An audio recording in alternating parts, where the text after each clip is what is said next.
teman-teman, kembali lagi di YouTube channel saya, Desi Aprianti. Video kali ini saya akan menjelaskan tentang home care. Sebelum kalian masuk ke YouTube channel saya, jangan lupa kalian like, comment, and subscribe. Baiklah, home care itu sendiri pelayanan kesehatan yang berkesinambungan dan pelayanan kesehatan yang komprehensif yang diberikan kepada individu dan keluarga di tempat tinggal mereka. Selain itu juga, adapun tujuan home care yang pertama itu meningkatkan dan mempertahankan atau memulihkan kesehatan. Yang kedua, meningkatkan kemandirian pasien atau keluarga dalam pemeliharaan dan perawatan anggota keluarga di tempat tinggal mereka sendiri. Yang ketiga, meminimalkan akibat yang ditimbulkan dari masalah kesehatan yang dialami oleh klien. Selain itu juga ada manfaat home care. Yang pertama itu pelayanan akan lebih sempurna atau holistik. Yang kedua, pelayanan lebih profesional atau multidisiplin. Multidisiplin itu adalah kumpulan berbagai disiplin ilmu yang digunakan untuk menyelesaikan suatu masalah. Yang ketiga, pelayanan keperawatan mandiri yang diaplikasikan dengan atau di bawah naungan legal. Terus yang keempat itu kebutuhan pasien akan dapat terpenuhi sehingga pasien merasa lebih nyaman dan puas dengan asuhan keperawatan tersebut. Selain itu juga adapun latar belakangnya. Yang latar belakang pada home care itu sendiri, yang pertama itu home care dilakukan karena berkembangnya pelayanan kesehatan atau berkembangnya zaman. Yang kedua itu akibat antrian pasien itu menumpuk di praktik dokter mandiri, di klinik atau pelayanan kesehatan tradisional. Yang ketiga itu home care ini juga dilakukan pada pasien dengan kondisi sakit, di mana pasien tidak sanggup untuk mendatangi fasilitas kesehatan. Selain itu juga home care ini dilakukan pada pasien dengan kondisi yang sudah sangat lemah atau yang ketergantungan dengan alat. Jadi mereka itu ingin dirawat di tempat tinggalnya sendiri. Selain itu adapun usia harapan hidup atau bisa dikatakan UHH pada tahun 2010 itu meningkat dari 69,8, sedangkan pada tahun 2017 itu lebih dari 70,9. Jadi perkiraan ada meningkatnya 72,4 itu di tahun 2035. Di sini adapun keberhasilan pembangunan kesehatan itu yang pertama itu meningkatnya umur harapan hidup. Yang kedua menurunnya tingkat kematian bayi dan ibu melahirkan. Selain itu adapun konsep home care itu sendiri, home care merupakan bentuk suatu pelayanan yang dapat yang bersifat promotif, preventif, kuratif, dan rehabilitatif, di mana pelayanan ini hanya dapat dilakukan oleh pemberi pelayanan yang memiliki kompetensi atau kewenangan, yaitu di mana pada pelayanan home care ini bisa melibatkan dokter atau dokter gigi yang terkait pada UU nomor 29 tahun 2004 tentang praktik kedokteran. Selanjutnya itu melibatkan tenaga keperawatan, di mana sudah terkait oleh UU nomor 36 tahun 2014 tentang kesehatan dan UU nomor 38 2014 itu tentang keperawatan, ataupun seluruh bentuk pelayanan kesehatan akan terkait itu di UU nomor 36 tahun 2009 tentang kesehatan.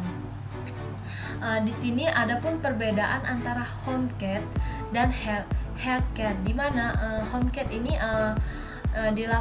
dilakukan perawatan di rumah untuk aktivitas sehari-hari agar tetap aman.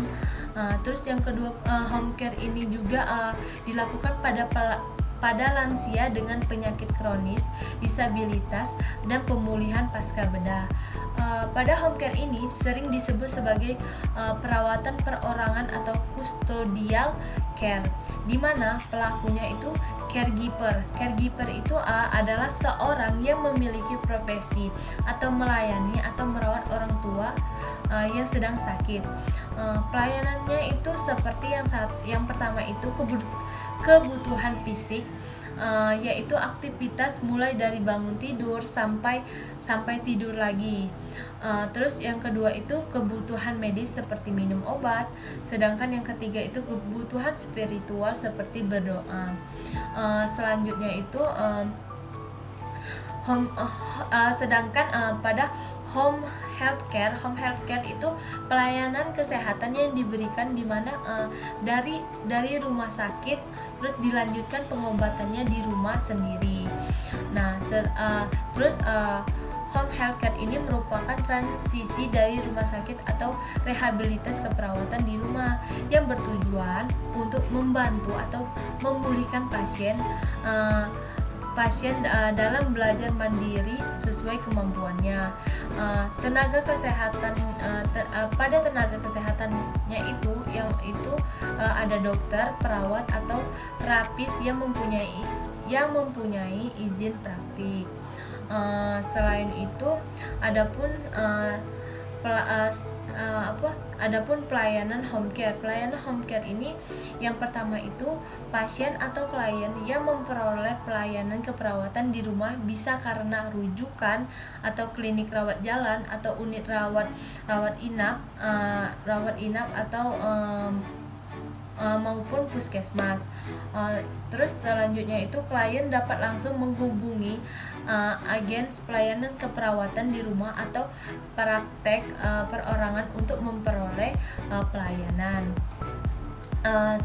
Setelah itu adapun mekanisme home care itu sendiri, yang pertama itu pasien pasca rawat inap atau rawat jalan harus diperiksa dahulu oleh dokter.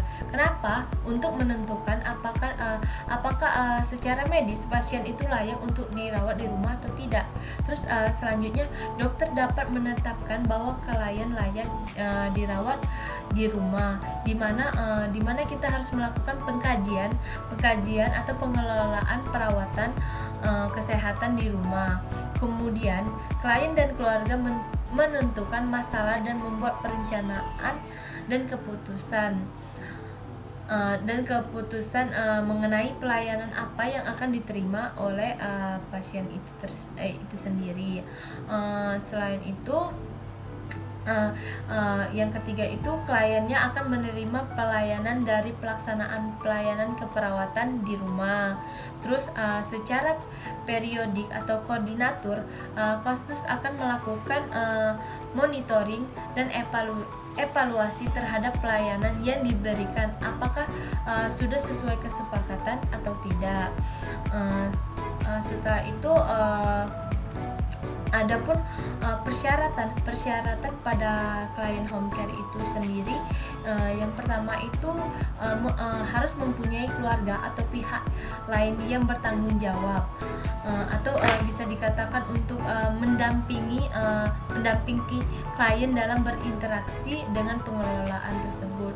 Terus yang kedua itu bersedia untuk menandatangani atau mempersetujui dengan apa yang akan diberikan.